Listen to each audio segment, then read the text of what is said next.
This is a series dedicated to inspiring and showing off the best in design and creative talent all around the world. Today, we're talking with Makers Company, a creative studio based out of South Africa. So get ready for some cool conversation from part of the way around the world.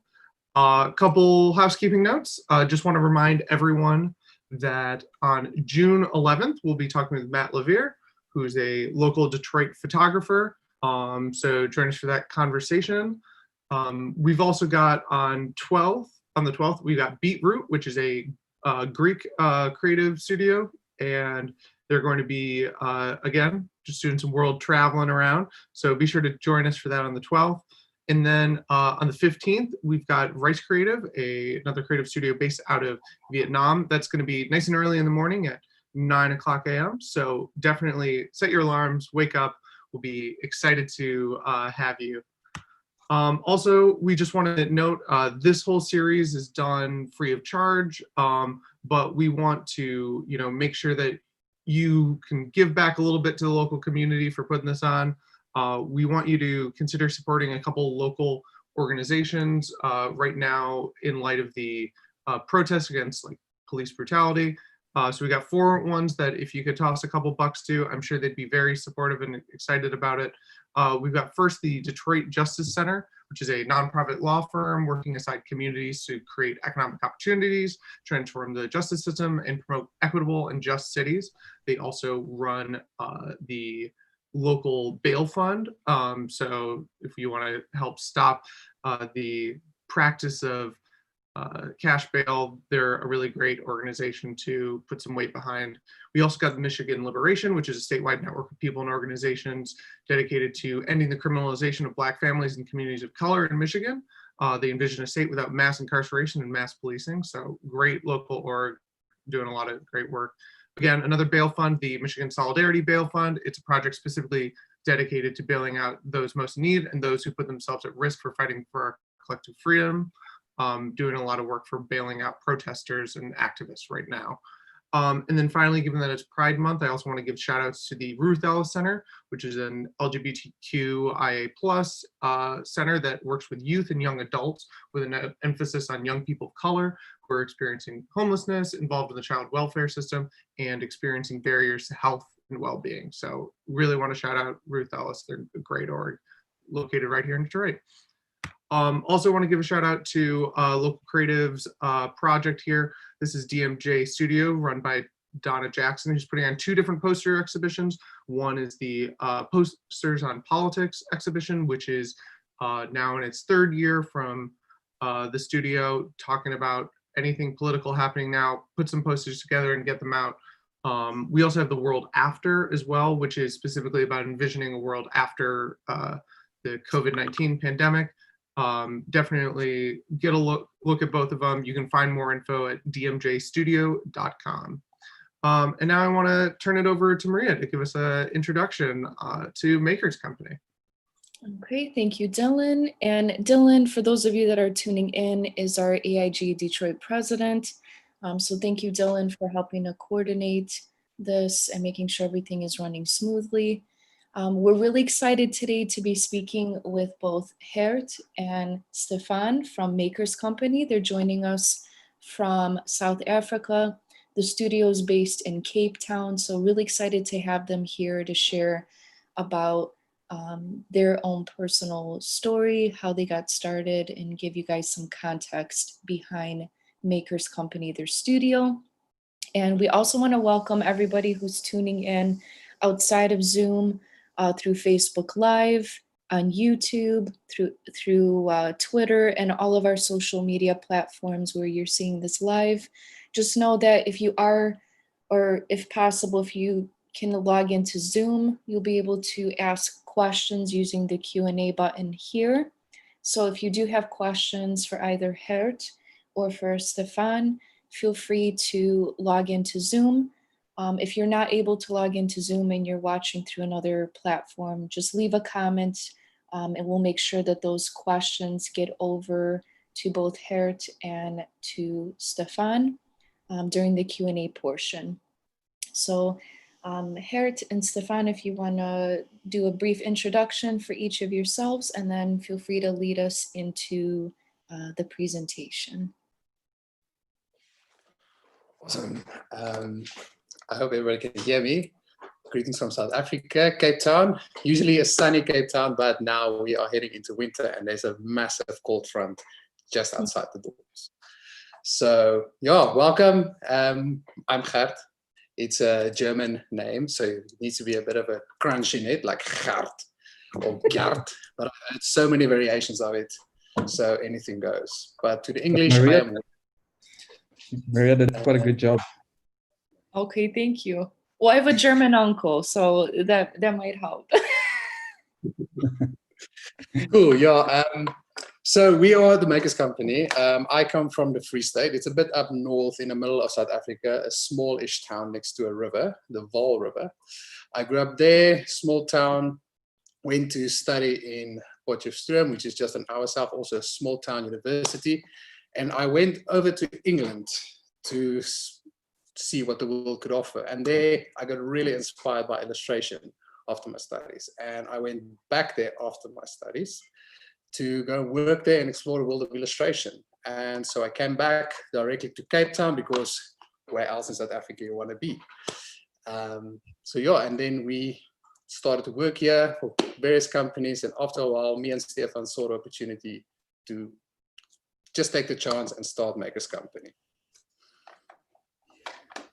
Yeah, my name is Stephan. I'm also from South Africa originally, but not from Cape Town. Also a different part of South Africa. So we kind of converged and met in Cape Town.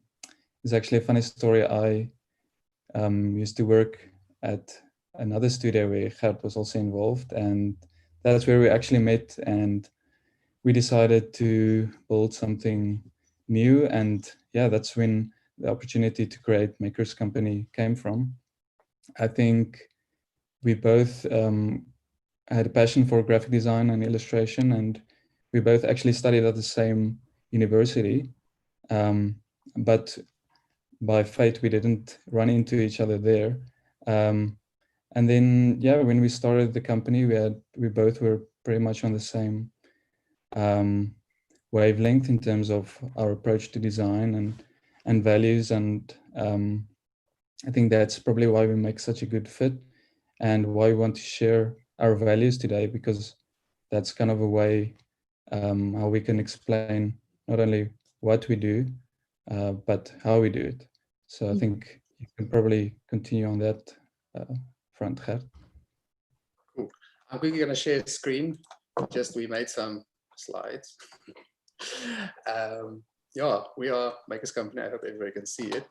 And yeah, do connect with us digitally on Instagram, on Facebook, on Twitter @makers_co. You can find all our updates and some nice stuff there to view. And please do interact with us as well. Yeah, it's fun to see how people react to the work that we do, and also to get some inspiration and questions answered from you guys. And yeah, so we are going to talk about the 6 things, as Stephan mentioned, why we do what we do. I think you can view our platform seeing what we do, but I think it's important to see, especially in our case, why we do what we do, because I think a lot of our work do direct back to why we do what we do. And we're just going to talk a bit about it, share like the story behind Makers Company, the way that we think, the way we approach stuff, and the way that we keep on learning every day as we come into studio or as recently work from home. So this is me and Stephan. Hello. Yeah. So I'm going to just kick off. Sorry, there's a bit of a lag. Cool. With creativity. I'm going to stop sharing the screen here. Creativity. Like when we started off Makers Company, I believe we tried to capture like, why do we start this? Why, like I've got a passion for art since I was young. I think my dad can also witness to that, where I just like drew everywhere, on the church chair, on the walls, on my mother's mirrors, everything. I just had drawing inside of me. But I think it needs to be something bigger than just like loving drawing and loving creativity, when you start a business like that. So me and Stephan really sat down when we started off. We already got a synergy. We already worked so well together. We've got the same frame of mind, the way that we go into life, the way we approach life. And that is what sparked the let's do something about the synergy. Although we have two very different personalities, there's still a great synergy. So starting off with creativity. Like, I believe creativity is the best within boundaries. I think there's a general sense out there that creativity is just everything and everything all just mixed up and whatever you get out of it. But I believe there should be really strict boundaries to your creativity. That, if I can put a metaphor to it, like if you sit in front of a piano, you can sit there and you can press and you can go on and it will just make noise. You will not impress anybody. You will not draw anybody closer to you. But if you learn rhythm, if you learn the scales, if you learn the harmonies, and you learn the octaves and between black and white, how to use it, then you can sit in front of it and you will play the most beautiful melodies. And that's the way I see creativity. Like, you need the boundaries to press you into creating whatever you want. So, and within that, then you can have fun with it. So creativity isn't always trying to be provocative, of trying to be different, or just pushing yourself just for the course of being different. Like Paul Randa said, like, don't try to be original, just try to be good. And that is what we really put down as a core value for us, just to be good, not be inspired, but not be so much influenced by what's going on around us. Just let the creativity go from us trying to be good at what we do. I think a lot of people think creativity is about just having free reign, but we've realized it's actually like embracing the boundaries that you have. And I think a lot of people can associate with that. A lot of designers actually know that, but we've really grew like a bit more aware of that over the last few years. And another point on creativity we've kind of learned is it's really about the art of seeing and observing. So being creative is as much for us about developing the art to observe the finer details.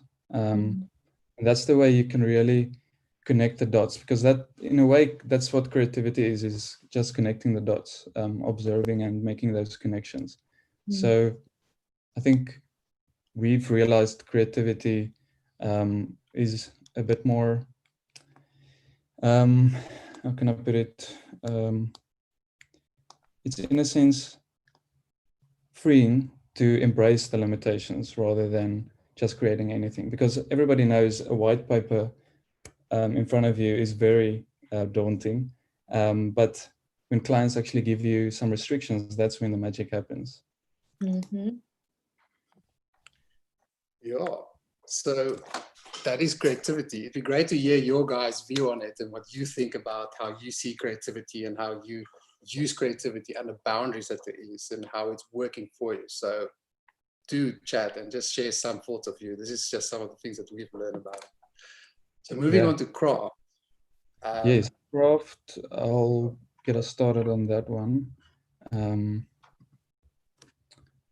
Let me just, can everybody see my screen?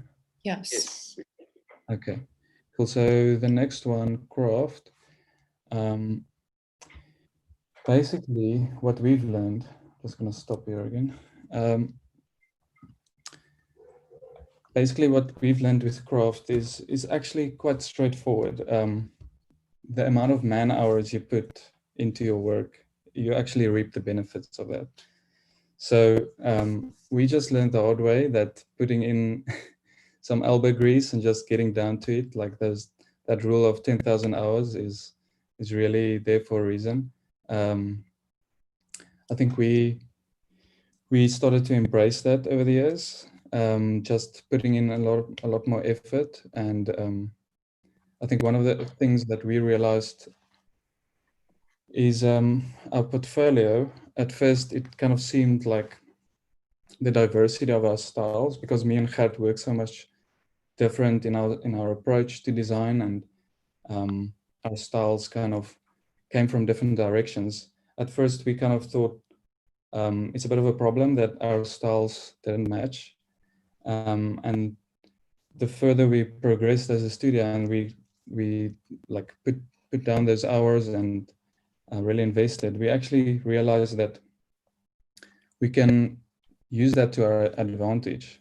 Like the diversity of our styles are actually something to be celebrated. The reason I'm saying that is in the past couple of years, illustration has kind of gained new momentum as like a niche industry, and I think specifically in terms of branding, illustration has gained a lot of momentum as a tool that marketing uses to like put brands out there. And I think as that progressed, we realized that developing a specific illustration style for a brand is such a core offering that we can give to clients, and excuse me, something that they really are after, that they look from us. So suddenly this range in styles was one of our biggest assets. And if you look at our portfolio and on our website, you can really see there's a diversity, but there's also like a connectedness in our portfolio. There's an overall style that brings it all together, but there's a lot of diversity within that. And over the years, we've kind of grown more comfortable with that, embraced it in a way, and that really helped us to market ourselves in that way to clients as well. And I think in the age of using illustration as a branding tool, like companies want a specific style of illustration just for their brand. They want something crafted, they want something unique, tailor-made for their brand.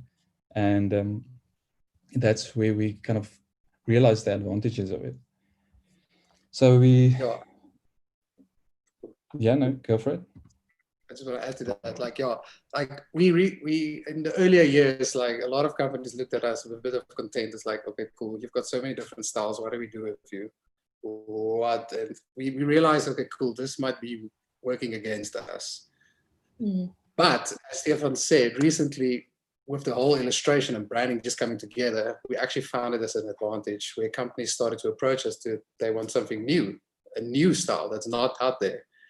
And now it's really turned into benefiting us. And with that, craft is about like sharpening your pencil, just getting your skill, practice, and getting the man hours in there.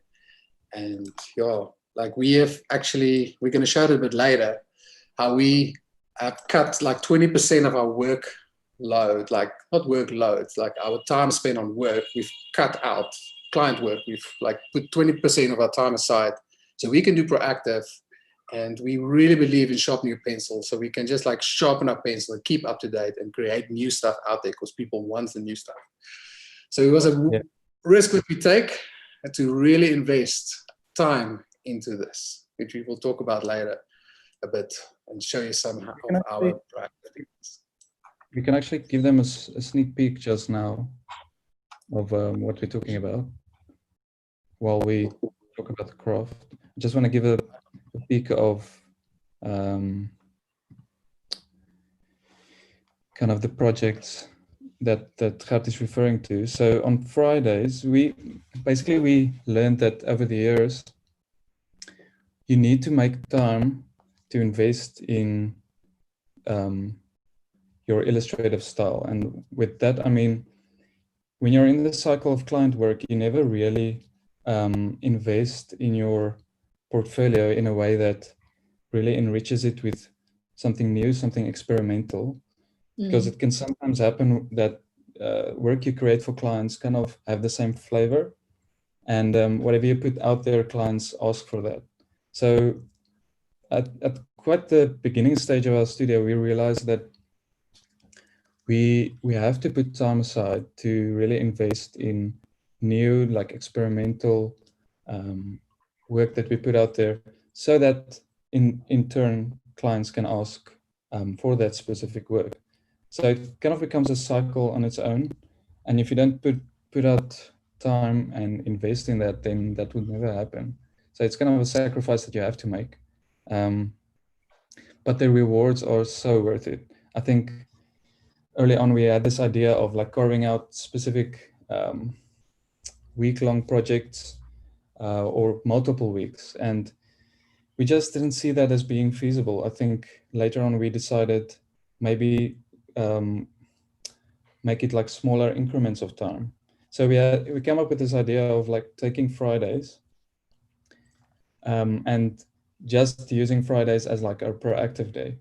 So we would have specific projects that we would initiate on Fridays, like passion projects of ours, and just run with it and explore and see what we come up with. And I think initially, one of the first projects that we started that a lot of people know us for is what we call town squares, which is essentially like a series of postage stamps that we created. And this was essentially, it came actually out of our love for like mid-century design and ephemera, printed materials, but also like creating something new for a destination. The same aesthetic and the same concept as postage stamps. We pretty much wanted to capture that in the social feed. And so we initiated this project where every Friday we created a postage stamp of a different city, and people loved it because it can be very relatable. Because when people travel, they kind of associate things on an emotional level with it. But it also gave us a really cool platform to experiment with new styles, really explore stuff that we wouldn't normally do with client work. And in a sense, that created more interest in our work with this proactive work that we put out there. So it's a really nice feedback loop into new work from clients that specifically reference this.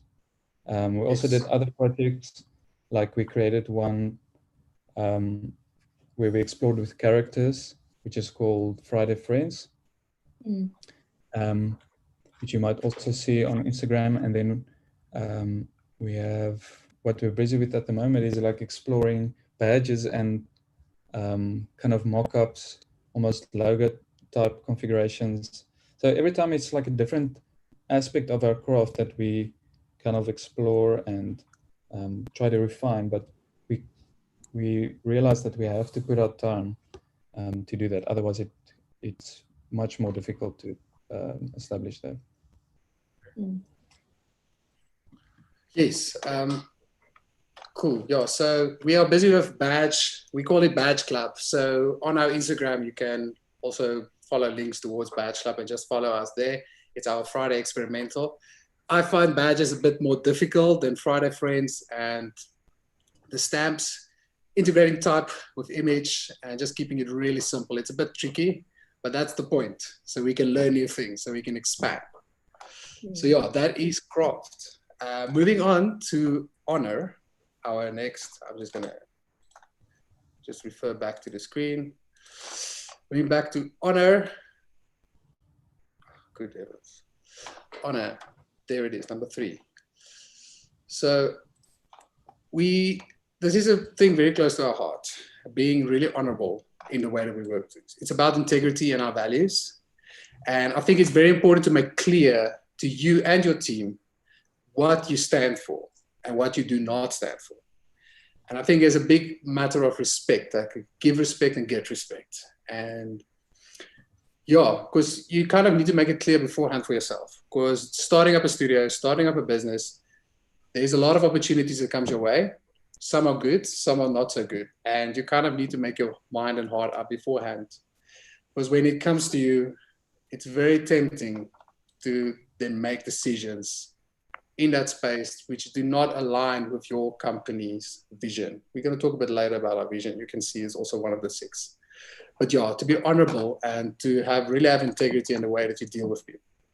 And I've been learned from a very young age that money should never be an equation when you make big decisions, especially in business. I come from a house of entrepreneurs. My dad and my mom had their own business, and both my brothers are also like thriving in own businesses with opportunities and being very entrepreneurial. So that's just a value that's been implanted for me since the beginning. Like money is not your master. Money is a horrible master, but a brilliant servant in this place. So we've learned a lot business-wise in that. We've got a lot of experience to share about it, but how this really saved us as a business, about just getting your values and your integrity and what you stand for, what you do not stand for, intact from the get-go. Me and Stephan was luckily at a place where that was already kind of established through our previous working experience together. But it was important for us to write it down and to make it official. This is what we stand for. This is what we do, and this is what we do not do. Come what may, this is how we call the business. And I do believe that saved us a lot and has a very important aspect. Yeah, I think another word you can probably use here is kind of integrity. And I think we basically realized that if you just do honest business and you're professional, then clients will come back. And that's been a big thing for us to really instill that in our business practice, like the way you communicate with clients. Be professional, act with integrity, and then they really will come back. They will honor that relationship. I think there's so many, if I want to call it, unprofessional designers out there that if you really make yourself a designer of integrity and communicate thoroughly with clients, be professional, be on time, then you would really set yourself apart from the rest. And that's something that we really value quite highly. So it's just about being honorable, acting with integrity, and then clients will come back, the work will follow. So yeah, that's something that we realized pretty much early on. And then the next one that we can jump to is vision. So vision is kind of touched on that a bit in the previous one, and they overlap a bit. But I think vision to us means kind of setting up your core mission from the start, from the get-go. If you start a business, it's much easier to establish those values from the start, because then in the future, whenever you get a project, you can really reassess how you feel about that project and how that plays into your bigger vision. We have had projects in the past that we had to say no to, just because it didn't align with our values. And it's a hard decision to make, but if you establish from the get-go that you're on the same page, and I think that's very important for partnerships. If you work alone, it's very easy to go your own way, but to work with someone, you have to be on the same page, otherwise there will come future obstacles and you will each approach it differently. So for us, it was very important to be on the same page in that regard.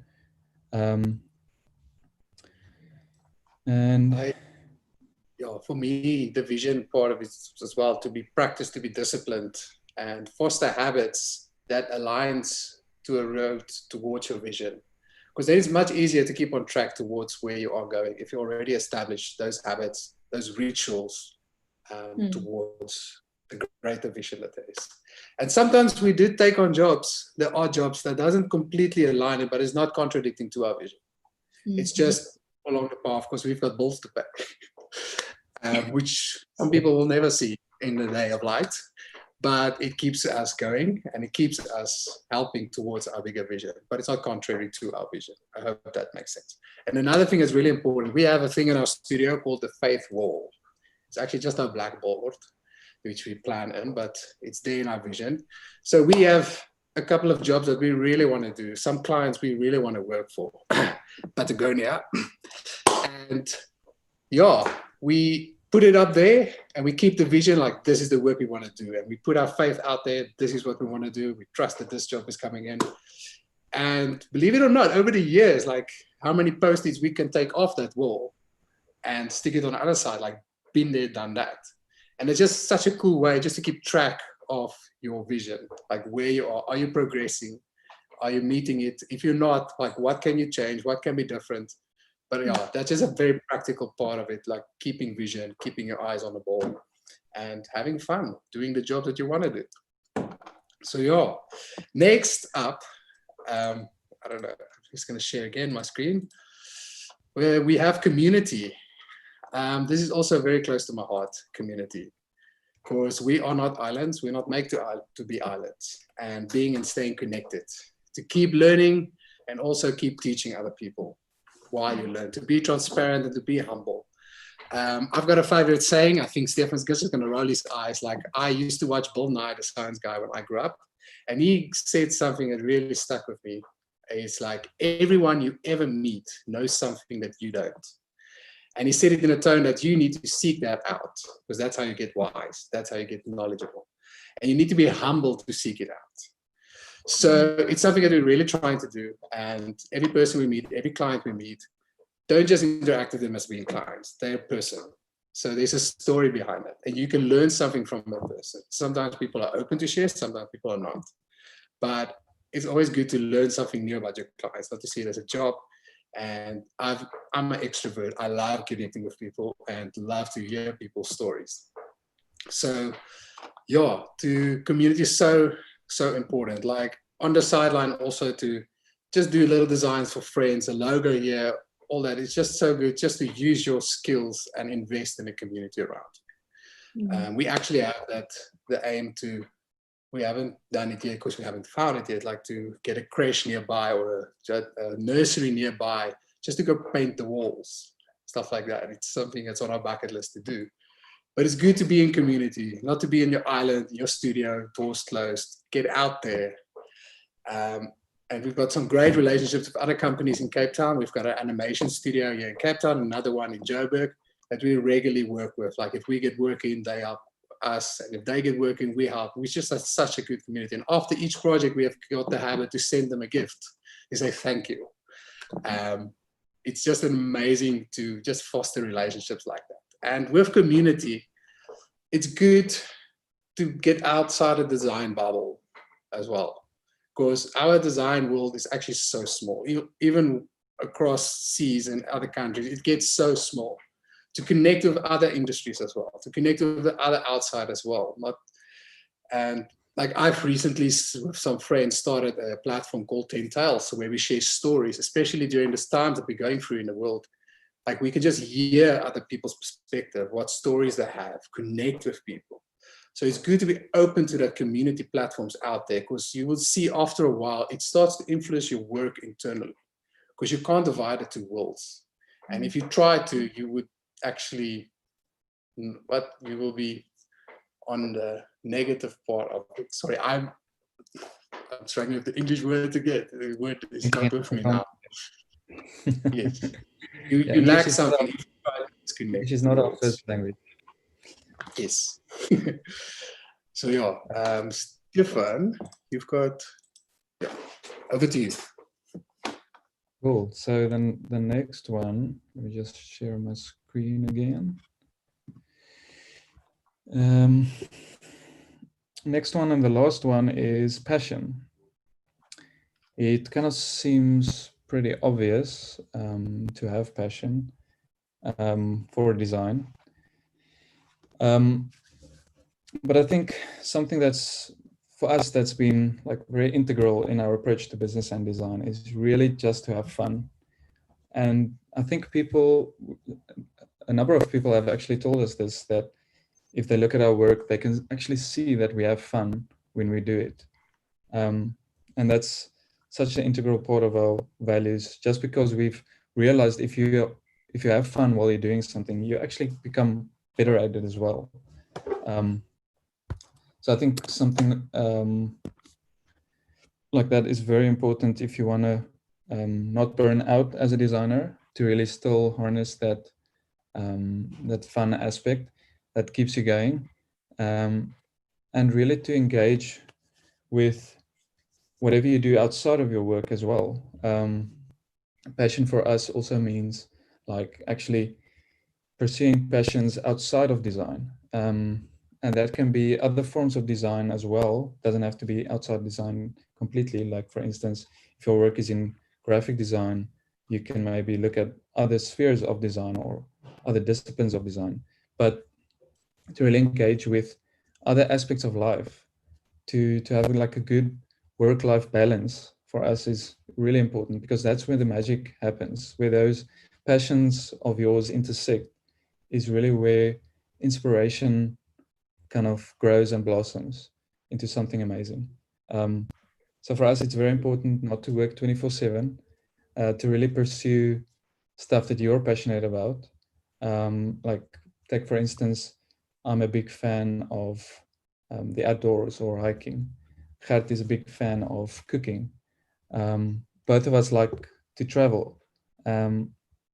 Like, especially on the travel one, I just want to share or go back to that specific town squares project of ours. This actually grew out of our love for travel, because when we were traveling in Europe, we kind of did a digital nomad excursion in Europe while we came up with this idea. We were traveling and we thought, how cool would it be to actually capture the essence of a specific city in a postage stamp? So something like that maybe wouldn't have happened if we didn't pursue other passions and let that influence our design work. So essentially, if it boils down to just like working hard, but also having a life. And I think that that's something that a lot of designers neglect in the long term. They kind of neglect their health and a lot of aspects of their life, because design can be such an all-consuming industry. You put your heart in it and you really give a piece of yourself, but it's important to have that balance, because we found that that actually enriches your design. Yes. Yeah, it'd be great to hear where you guys are from. Maybe there's inspiration for a stamp one day as well. And also, it's passion. It keeps you going when the tough gets going. Yeah, it really makes you stand up when you really don't feel like it. It really makes you stand up when the clients gets down at you. Yeah, passion is what keeps you going. So yeah, in the studio and outside of the studio. So yeah, this is why we do stuff, and why, but it's just the core stuff that we laid down at the beginning before we started a company. So yeah, it'd be great to hear if anybody of you got any questions. We can run, yeah, do check out our Beyonds as well. I think our Beyonds is more up to date than our website currently, but yeah, and also our Instagram is our most up to date, and Dribble, yeah, we're on all those platforms. So it'd be great to, if you can connect with us there, and yeah, if you got any thoughts to share, any questions to share, it'd be great to answer some of those. Thank you very much, Gert and Stephan. For those of you that are tuned in here in Zoom, feel free to use the Q&A button. We're going to lead into some questions. So if you have questions related to anything that Gert and Stephan had gone over today in their presentation, things related to passion projects, things related to illustration, feel free to ask those questions in the Q&A button. And then for those of you who are tuning in through our live stream on our other social platforms, feel free to leave a comment with your question, and we'll make sure that gets over here to Zoom to both Gert and Stephan. And then it looks like there's some feedback here from Rich Evanhouse. Hey, Rich. He says, that was great. To that last point, inspiration for me always comes from outside of the home or office life. Get out, travel, meet new people, try new things, and draw inspiration for your work. Great advice. Yes. Yeah. No, we're glad you agree. I think it's something that we've probably learned the hard way, because a lot of designers can actually burn out and be committed to their work to an extent where it actually damages their relationship with their work. In the end, you kind of feel, like me personally, when that happens, I feel like design is more a crutch, or not a crutch, kind of holds you as a slave. And it's actually much more freeing when you discover that different aspects of life actually enrich design, and that's where the interesting stuff happens. Very true. Could you talk a little bit about, I know you guys mentioned, you know, making time to invest, right, in your style and bringing in and pursuing these passions, and how that led even for your studio to do that series that you did with different characters for Friday Friends. And then I know you have another Instagram page for the Badge Club. So can you talk a little bit about when you guys were starting out? Like, because I know in the beginning you talked about making sure that your portfolio, the work that you're showing, and I think this was a really important point that you talked about, but how that work that you're presenting, that is the work that's going to be not just drawing in clients, but that's what clients are going to be asking you for. So if you could talk a little bit about kind of the initial stages of starting Maker's Company, what that looked like. Were you creating self-initiated work? Was it work for friends? Like, maybe talk a little bit about that, especially for those who might be starting out or looking to just maybe freshen up their current portfolio. Yeah, that's a question, and our answer usually raises a lot of eyebrows when we got asked, because we are very big activists of proactive work, I would say. We started a business. We were, me and Stephan, we bite the bullet. We started a studio. And we started off with just doing proactive. We had some of our previous work where we worked at a previous company also bringing into our portfolio when we started off, but we actually just sit down and say, okay, cool, what do we like doing? And we wrote ourselves some briefs and did that. At the beginning, when we didn't have a client base, we didn't have an agent, all that, we just put down the work and just did the proactive work and started to put up our online. And yeah, people started asking us for that jobs because that is what we put up. So as we got jobs in, that time to do proactive work did get less and less and less, the ability for that. Like, we don't have 2 weeks just to sit and do proactive work. And yeah, when we went traveling like 4 years ago to Europe, we said, okay, cool, we want to document this all, as Stephan said previously, but we can't. But we actually thought, okay, cool, well, let's take that 2 weeks, but we always put out 2 weeks to do a whole project proactive. Let's shorten that into 1 day. Let's just see how it goes, just to have little bits and pieces out there. So we started to make the stamps, which came out of that. And we've got such a good reply from that. People were sharing it. It was like on blogs and everything, and we did not expect that. And I think the places that we featured did a lot of, as Stephan said, was very relatable. So we saw something in that to continue doing that. And that is where the Friday Friends was born. We saw that the illustration industry was moving towards a lot more character-based, because stock photos and everything is being used less and less, and people are more looking towards illustration. So there's a lot of characters going on because people still need to be represented. So we said, okay, cool, we need to develop our character skills. Let's use what we've learned from town squares and just replicate it more into, okay, every Friday we do a character. So I would say it's very important to do proactive work, to put work out there that you like and what clients like. And they come back because they see. Because a client always, all the designers here, illustrators now, if a client approaches you, they say, can you do something like this? We've seen this on your portfolio. We've seen this on that blog. We've seen this on Pinterest. Can you do that? So that's what they ask for. That's what you get known for. You approach a certain designer for a specific style. So you need to practice that. We have, like, at the beginning, we've put stuff out there just because I would say that we are skilled in it, but I don't like doing it. And we've got more job requests of it. And I'm just like, oh, I don't want to do this.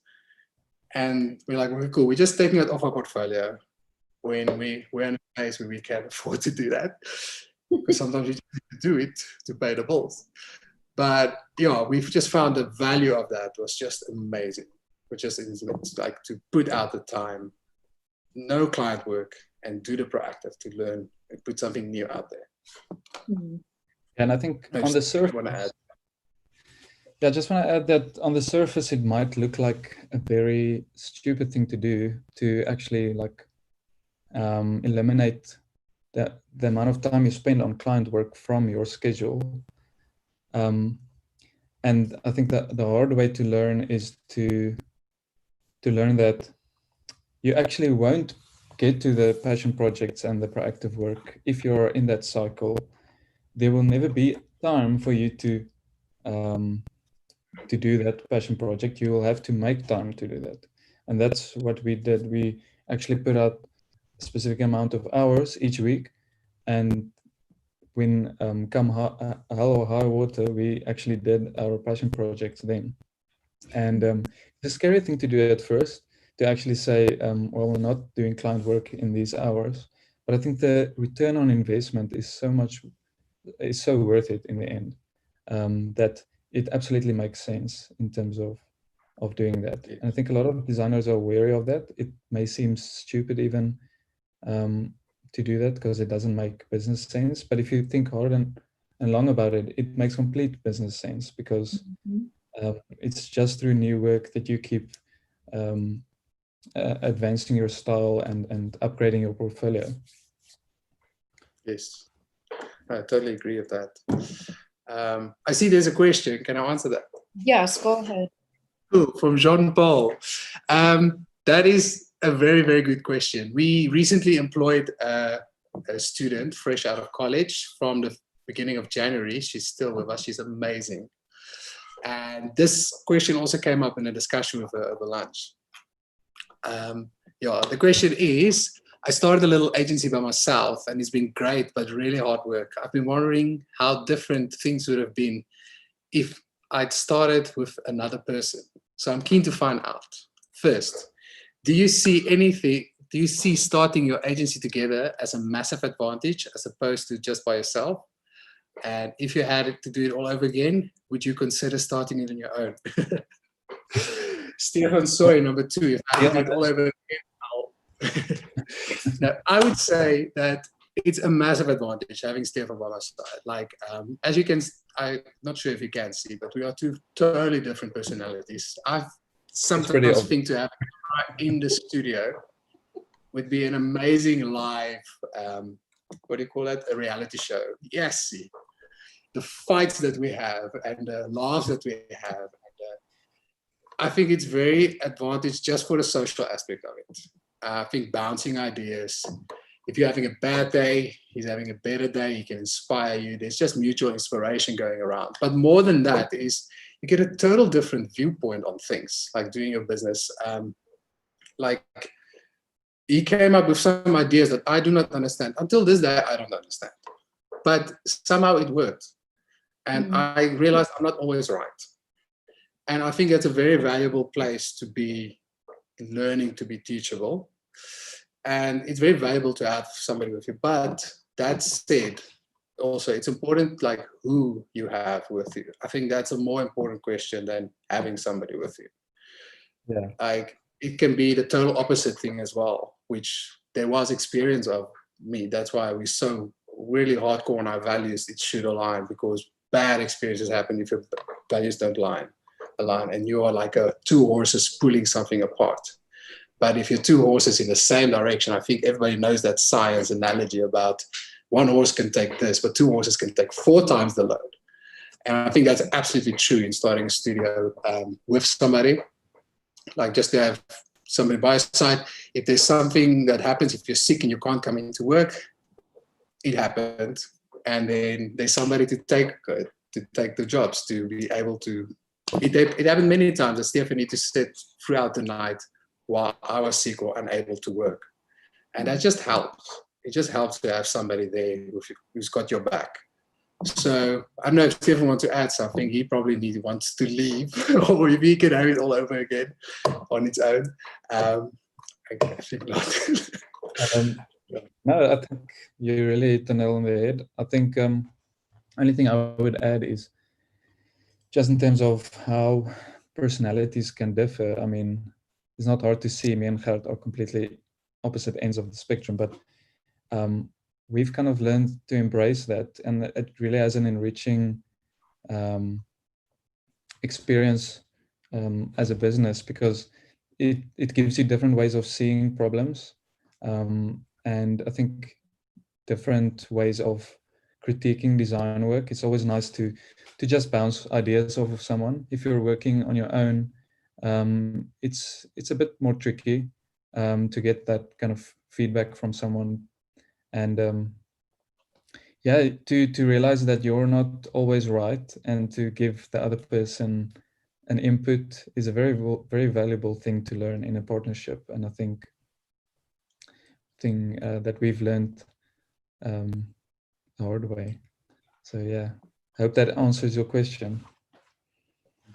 Well, thank you If very I much. can add one thing, I don't think it's a disadvantage to be on your own as well. It also just depends what you want, because being on your own has got other advantages as well, which we obviously need to give up. I think there was times that I did consider it, but only for a brief moment. I think Stephan knows what times we're talking about. But yeah, I don't think it's a disadvantage at all. I think as long as you are also open to outside input and help from outside, people that can just like team up with. Of course, there's a saying that says, if you want to go fast, go alone. But if you want to go far, go together. Mm. Yeah, I think it definitely depends on your personality. There's definitely pros and cons to being a freelancer as opposed to working with someone. But it just depends on your personality. If you thrive on your own, if you're that kind of person, and you know yourself well enough to know that that's the direction that you need to take, then by all means. So yeah. Cool. Yeah, Thanks great for the advice. question. I hope it helps. Well, thank you very much, Gert and Stephan. On that note, just to kind of pivot what you guys just talked about on having a studio where, you know, you're not freelancing on your own, but you're working together as a team. Can you talk a little bit about the team, I guess, aside from you, the two of you, when you need additional help? What does that look like on a particular project? I know you mentioned working with a local animation studio. What does that look like when you're working on a larger project? Do you bring additional people in? Do you have people kind of within your own creative kind of network of people or colleagues that help you guys out? Maybe talk a little bit about that, of how do you guys manage larger projects, or if and when you need additional support, or if you have any insights for like project management and things like that. Sure. Yeah, I think from our experience, you just realize that you have limitations, especially if you're just two people. Well, now three, but and I think from an early stage, we realized that you don't necessarily have to say no to projects, but you can get friends to help out, and in that way still deliver something great for a client. And that's when networking with other designers and other agencies are really crucial to create those strong bonds to really help you when your capacity is at a point where you can't take on any more projects.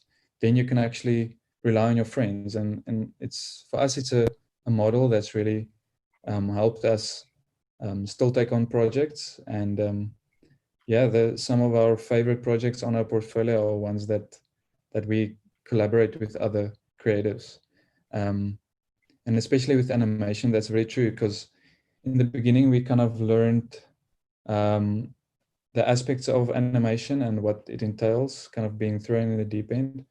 And in a sense, you kind of creates a passion for you to kind of project manage that whole project in its own. So if it's the sound design, if it's script writing, storyboarding, whatever aspect of the animation there is, for us, it was such a nice way to learn different facets of it, because you can now approach an animation, actually do the script writing yourselves, or you can get one of your friends in sound design.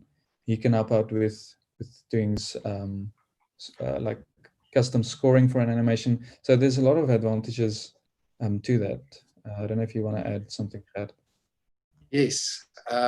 what Stephan is also referring to, like our second project that we've got since we started was an animation project that we need to do from script, sound design, everything, which is very deep in for us. And we just underquoted that job completely because we had no experience and it cost us more to do it. But out of that, we built a great client who came back over and over and over again. But yeah, we just pull out all the stops and just really went for it. Got insight from friends who did sound design, storyboarding, all that. And then after a while, halfway through the project, we realized, oh goodness, we're not going to make budget. And we're just like, okay, we're starting off, but let's just do it. And I think a very valuable element from that is trust. Like we said, we're going to do it in a surprise, and we kept to it. And there's something about trust. Like we have disassociated ourselves with some freelancers because of trust. And we cannot trust them with projects anymore because they let us down and they're not going to own up to the client. We needed to do that. And saying that, like I put ourselves under the same measuring stick, like we need to be trustworthy as well with our friends and our community. It's a very important aspect because if we let somebody down, they're not going to use us again. And there's kind of a relationship, professional relationship going to the rocks there. So yeah, that's what I got to add. Okay, thank you. I know there's also somebody here who raised their hand, so I'm gonna go ahead and unmute them. So this is Jackal or Yakal. I'm gonna go ahead and Sure. feel free Go for to, yeah, to ask your question. Sounds like a local. I think he's from South Africa. Okay. Jackal, feel free to unmute because you're on mute right now. Oh, I see he's got his hand up. Yeah. Let's see here. Oh, it's still on mute. Okay. Well, whenever he unmutes it, we'll feel free to go ahead. Cool. And, Yeah, we He can circle probably back. just pressed it by accident. oh, it could have been, so that's okay.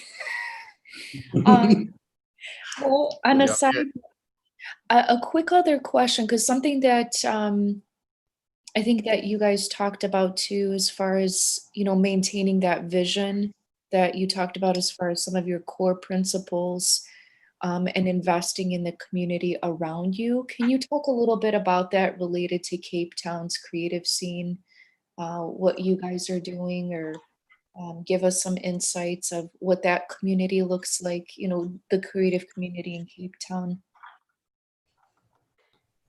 Sure. Yeah, we've got a very active creative community here. There's a company called ISOFlow, which is an online digital a UI design and web design company. They host the Dribble meetups, and they've been so diligent in hosting it every time, and it's just getting bigger and bigger and bigger. We actually talked at one of those as well. So it's very inspiring platform that, but there's very other also platforms. Even if you go onto Meetup, you'll find a lot of creative talks, whether it's storytelling, book launches, galleries. We've got a lot of galleries, and we actually share studio with an organization called First Thursdays, and they do exactly what the name says. Every first Thursday of the month, not during lockdown now, obviously, but all the galleries are open and all the bars and restaurants are open. It's just one massive street party where people have exhibitions, where there's dancing, where there's music, live music, all that. It's so buzzing, and it just grew so much over these years. And yeah, we've got a very active creative culture here. Cape Town. I actually just want to get something that we made a few years ago for the Cape Town community. It's just lying across the room. So excuse me for a moment. Yeah, feel free. Well, Gert's gone. I'll just add to that and say that I think Cape Town is a relatively small city compared to other international cities, and compared to its size, it has quite a big creative scene. And one of the times I actually realized how, compared to its size, how big it is some friend designers of ours from Turkey actually visited a while ago, and they said, compared to Istanbul, like the creative scene in Cape Town is actually so thriving. And we actually never thought about that until that point. And then it's kind of that aspect of like only missing something when it's gone, or becoming too familiar with it. If you actually stop and think about it, it is quite a creative city for its size, and I think it's something that draws a lot of creatives in South Africa and from all over the world. So it's really a nice place. If you're into design, we have a world-class design conference every year called Design in Dawa that also hosted locally. So yeah, it's definitely a cool creative community.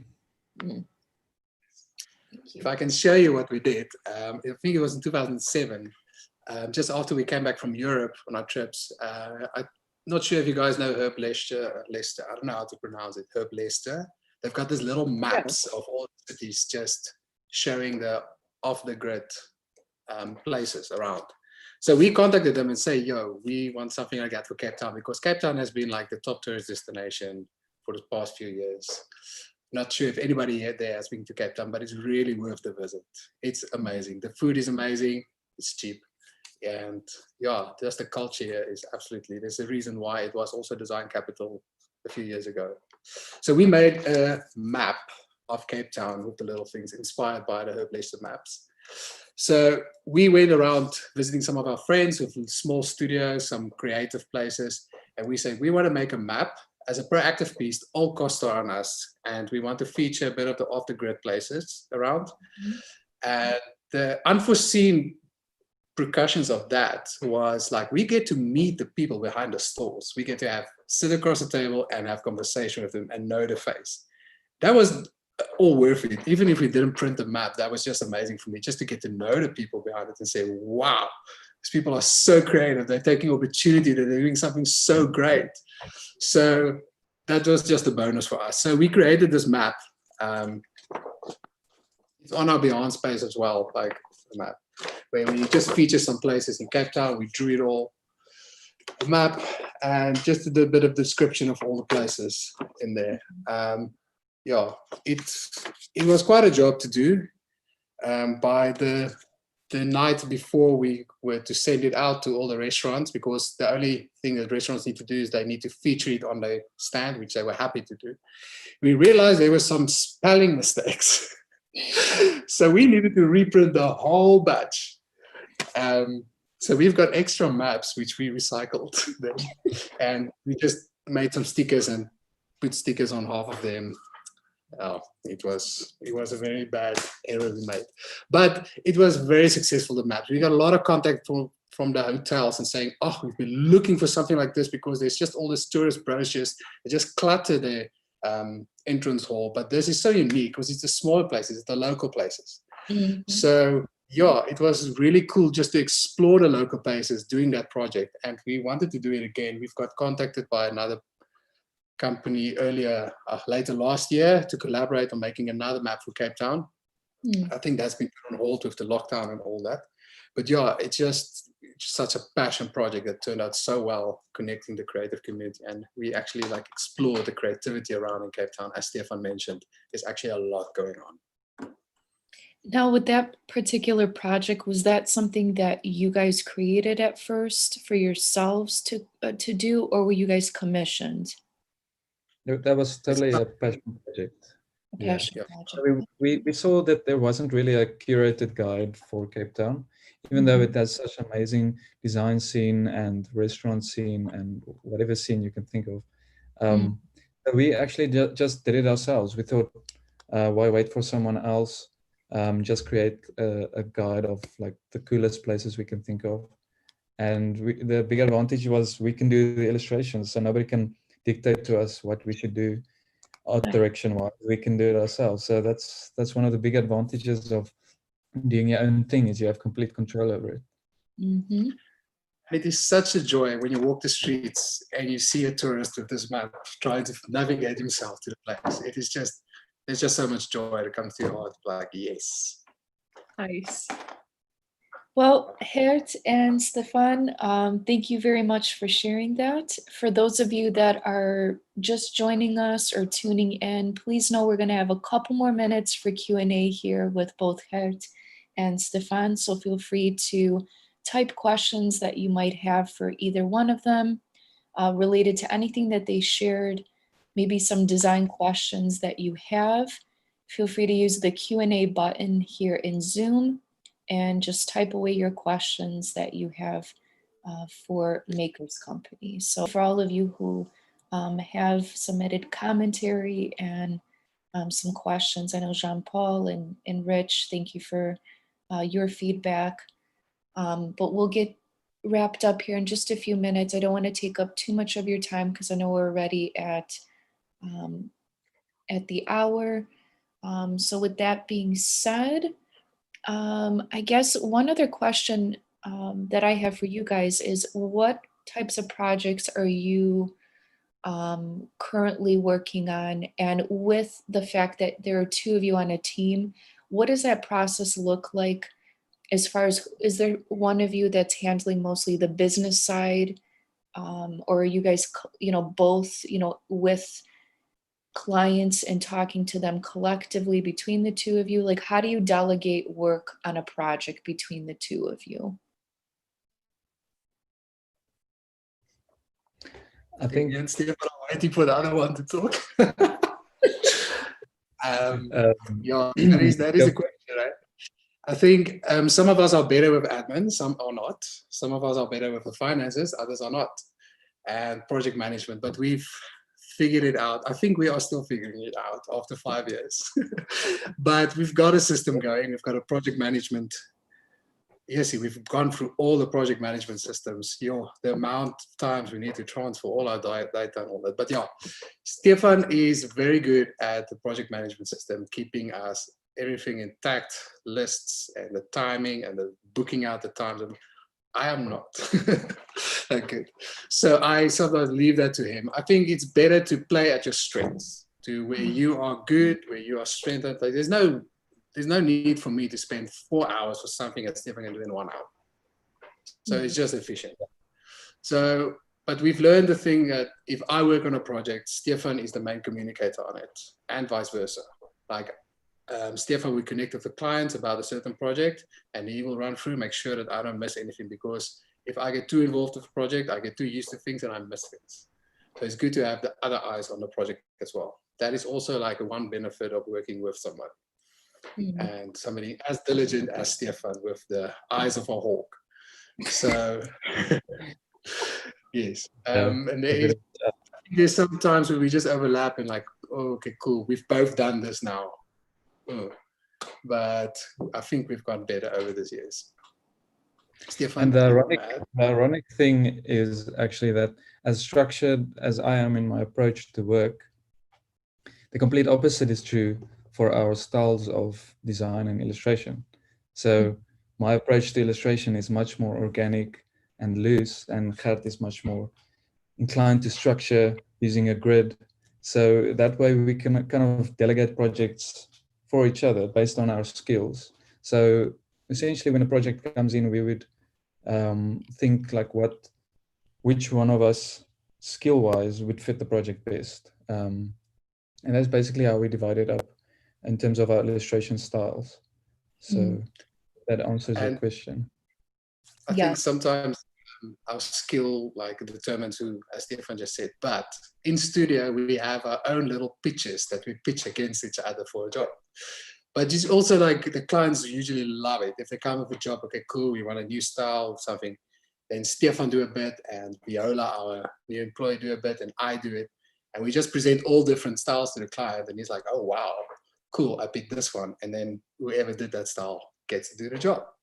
But luckily there is some overlap that me and Stephan can help and assist each other. And with our new employee as well, she's very skilled in the news and to fit in with us. So it's just a great synergy, but we've got somebody leading it according to style mostly. Nice. All right. And it looks like there's a question that just came in here from Rich. He says, real quick, advice for any small design companies starting out. Is there any specific software or tools you use for project tracking and billing? Sure, that is the very big question. Recently, we've gone, as I said, we've gone through so many project management systems, and we recently approached a company to set one up for us, because we've got, through the year, we've got like very specific needs that we have, and we couldn't find one project management catering for all of them. We can find clusters of them that are doing it. But I don't know, should we name any names? We can probably. Like, we currently use Monday.com for project management, time management. That we found is the best. But for client database, we use Avasa, and invoicing and finance. Like, we use that. We really hope that the two can integrate, but we've tried all different options, but it just cannot. Yeah. Okay. And for general studio communication, Slack is so far so good. Stephan, is there something that I'm missing? We actually like had to choose bits and bobs from different programs, aspects that we use, because we're such a niche. I think a lot of designers can relate. Like, our business is such a niche industry that to have types of project management that have everything in it, like your tracking, billing, project management, all of that. It's quite a hard thing to please all of that. So we kind of just got like the pros of each program and kind of built our own workflow from that. But yeah, Monday has proven to be a very intuitive program to use.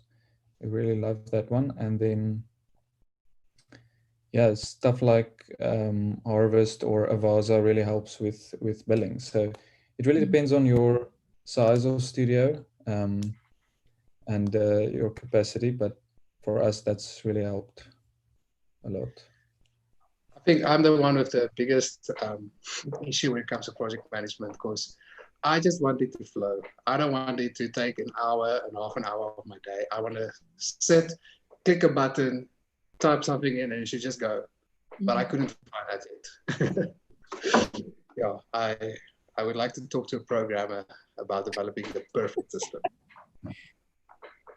Yeah, I think it's very much needed, because I know that questions come up with other studios, and I know even for our organization, you know, we use a couple different platforms for project management and things. So yeah, it's interesting where, I don't know where the software, the tools are going to go in the future. Hopefully there's something that becomes a hub for all these needs, because it feels like we're using, you know, 3 or 4 different items to accomplish something that, especially for a creative industry or design business, that you would ideally need it all in one place. Yes, exactly.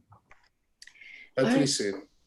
Well, thank you very much for your time. I know we're coming up to almost 15 minutes over, so just want to thank you both for sharing not just the principles of your studio, but talking a little bit more in depth about your work, your approach, and really spending this last hour with our creative community. I know we've had people tuning in from different parts here. So thank you for all of you who are here in Zoom, and for all of you who are tuning in through our live stream on our other social platforms. Really appreciate you guys continuing to support this series and for supporting Makers Company. So really appreciate the feedback, the attendance. I appreciate Gert and Stephan for your time as well, and being able to share those different experiences and knowledge with the community and the people tuning in. And one question I did have for you, Gert, is that t-shirt that you're wearing, is that something that you guys designed? Because I know you guys do really like geometric type work. You know how many times I got asked that question, because all my friends know also my style. No, this is from Ben. Why is he lacking my name now? Ben Shoeman, I think so. Sherman? Ben, okay. I was just curious because I was like, okay, that's Yeah, I bought it from Cotton Borough. Yeah. What's that? Cotton Borough, like a few years ago. Ben Stratford, that is his design. okay. Yeah, Yeah, so go search him. Really so cool US stuff. based illustrator. Yes. All But right, yeah, well, thanks so much for the opportunity, guys. It's been really fun, and yeah, we really want to honor you with this initiative. It's really great how you bring creatives together. thank you. Oh. Yeah, and I really appreciate you guys being here and for signing up to to be part of this series. So really excited. So thank you again. Cool. Thank Sure you very thing. much. All right, have a great rest of your evening. And for those of you that have your day ahead, have a great rest of your day. And thank you for everybody for tuning in, and especially a warm welcome, thank you, and send off to Gert and Stephan. So thank you again. Thank you. Thank you so All the much, best. guys. All right, bye-bye. Bye bye.